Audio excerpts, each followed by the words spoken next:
Hello again, everyone.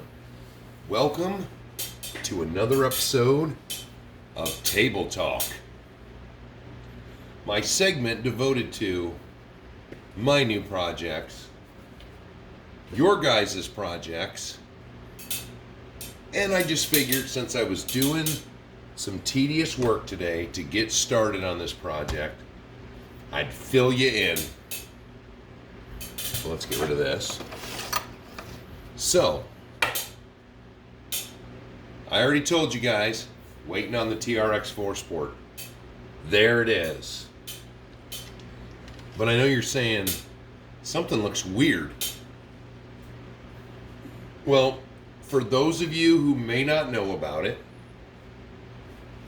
I've been collecting my stuff since Christmas, when I got my Christmas truck, which wasn't the Gladiator. It was this body. And to put this on say the Defender body, which is the trail something version, I had it written down, but it's longer. So the wheelbases are off. So my plan was to get a Sport.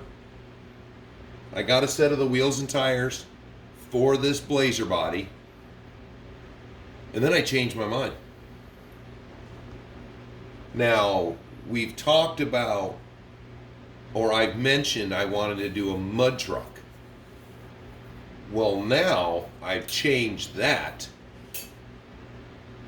to, I'm going to still do a mud truck, but the mud truck is going to be on the SCX 10.2 chassis. I wanted a lifted truck. Now, I'm not big into the monster trucks. Even my mud truck is not going to have monster tires on it. They're probably going to be a version of a 2.2 also. Maybe more mud tread.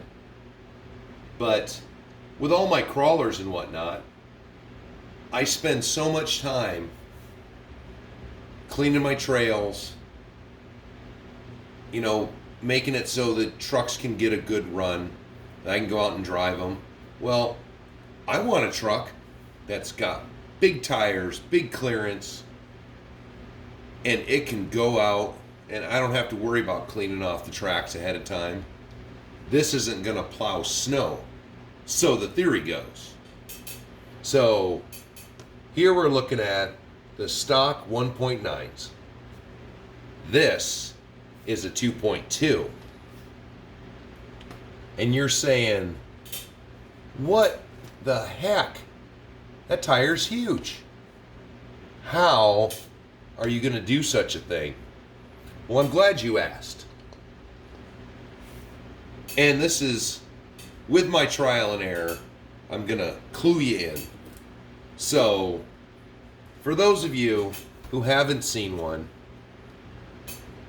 they have the lift kit, the long arm lift kit that gives you over an inch of clearance. So, since this is getting, the bumpers are coming off, it's getting the Blazer bumpers, the Blazer body, I'm going to detail the body up, I figured.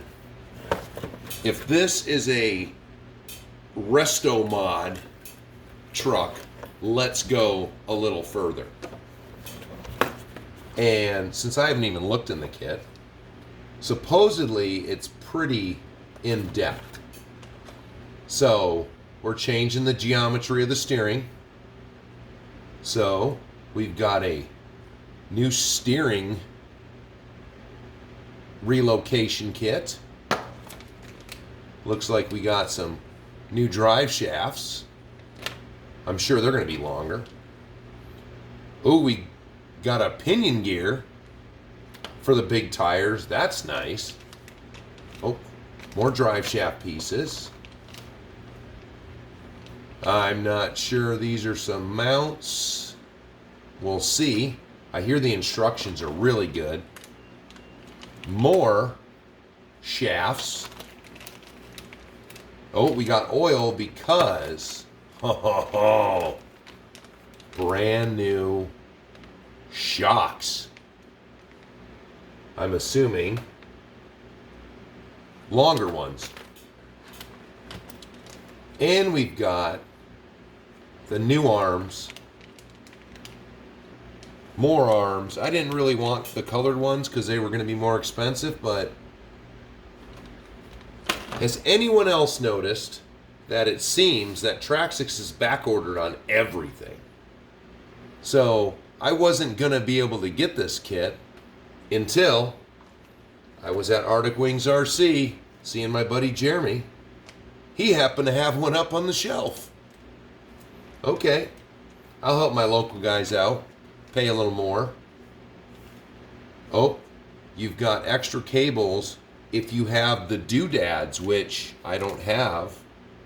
The shifting anything on the trx4 Sport. Oh, look at this. What do we got? Some advertisements. There it is. 2.2 wheels and tires. Yeah. I seen these priced out. And these were crazy how much they want for those tires. And now we got a nice instruction book. I hear this is the first time I've gotten a hold of one of these instruction books for a kit. Oh, wow. So, these rods.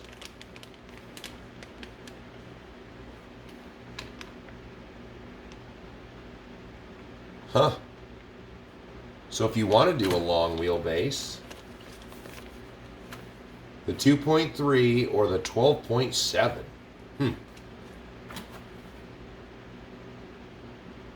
I'm just wanting to do the little guy. That's why I got a Sport.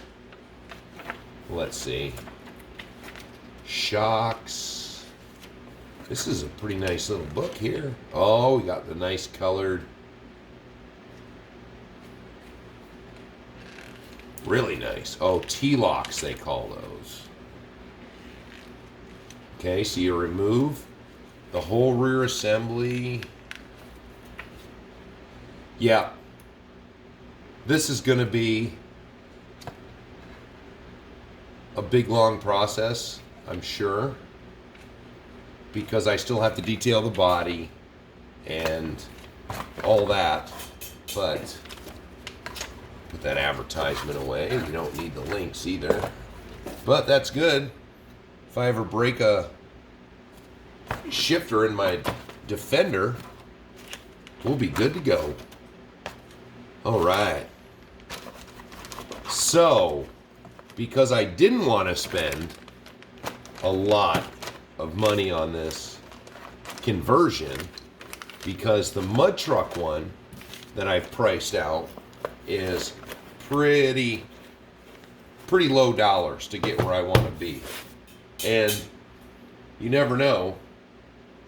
These, they're called rock grabbers, but I decided to steal the rims off of my HPI rock crawler, whatever the hell they call that, the Crawler King. But that's the hiccup you run into with these portal trucks. So I had another set of axial wheels to put on this, but they don't clear the portals. So I wanted to be goofy anyways and do axial wheels and tires, because these, for any eagle-eyed, are the good old ripsaw tires, which when you look at the stock, what do they call these? The Canyon Trails. Those are pretty similar tread, but the axial is, or the axial is more aggressive. So this should be fun for an all-terrain truck. And these wheels and tire, these wheels off of the Wheelie King, they're not bad. Since the truck's black, I figured black with a little bit of chrome.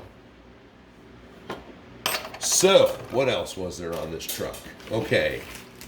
So, of course, trx4 has really nice light kits for these TRX4s. So I had to get one. So this has basically everything except for the fenders, because they're back ordered everywhere. So everything about this project has been on back order.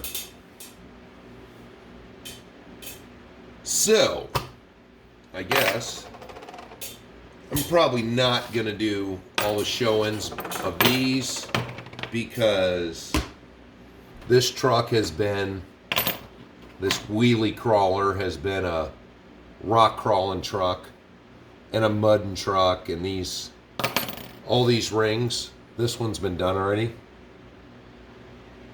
If you want to really be anal about your old rusted stuff, if you want to clean them up, little mother's billet polish. So that's all I've been doing today, is ripping this stuff apart. This truck has been on the shelf God knows how long. I took it out this summer. I went to try to make it a mud truck, blew up the battery that was in it. So put it on the shelf, just put a old Castle brushless I had in it to see if I could pep it up and make it a real impressive mud truck. Well, I don't know if it's because of the crawler conversion kit or what,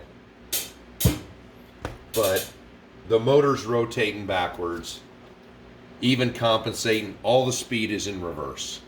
So let me know in the comments, guys, if there is a way to reverse a brushless motor, or am I just screwed with what I have? Because, you know, I'm stealing the wheels and tires off it now, so, or at least the wheels. So not too worried about that particular truck. But I know those early, I have the box somewhere. I know those early brushless, Castle brushless ones. This is their it's a short course truck. So I don't know how waterproof they were. I was pretty sure that they weren't waterproof. So that was where I was at with that. So it's just going to be a slow burn on this project, because I ordered a bunch of stuff. I figured I'd be waiting for a bunch of stuff. It all came in. You know, I completely ran out of light kits for anything. So I ordered up a few different kinds. Well, I've got some My Trick RC now. I got a Team Associated one. And I've got some Yow Racing ones. I hear good things.